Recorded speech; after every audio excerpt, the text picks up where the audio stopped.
Extremely sorry to disappoint.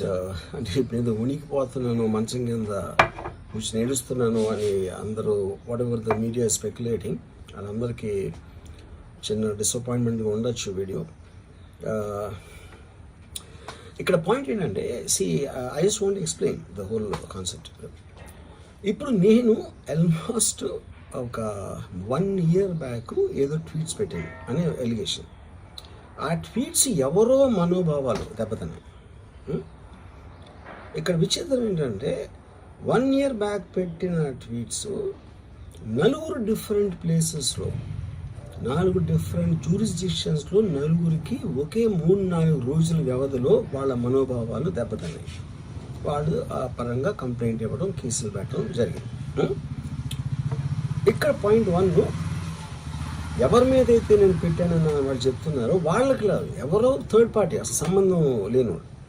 So ఆ కాంటెక్స్ట్లో అసలు ఈ కేసు ఎలాగా, ఈ సెక్షన్స్ ఎలా వర్తిస్తాయి అనేది అప్పుడు ఆబ్వియస్గా నాకు వచ్చే అనుమానం కానీ, నాకు కానీ నా మనుషులు కానీ, ఇది ఒక పర్సిక్యూషన్ చేయటానికి ఒక పద్ధతి ప్రకారం ఉన్న అలౌబుల్ లాస్ని వాడుతున్నారా, లేకపోతే ఇప్పుడు వరల్డ్ ఓవర్ ఒక ఫినామినా ఏం జరుగుతుందంటే, పొలిటికల్ పార్టీస్ వాళ్ళు they are weaponizing the systems of the police. అది అమెరికాలో జరుగుతుంది, యూరోప్లో జరుగుతుంది, ఇక్కడ కూడా జరుగుతుంది.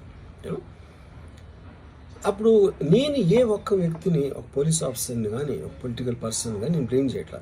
I think it happens in certain ఒక ఏమంటారు దాన్ని, ఒక వే.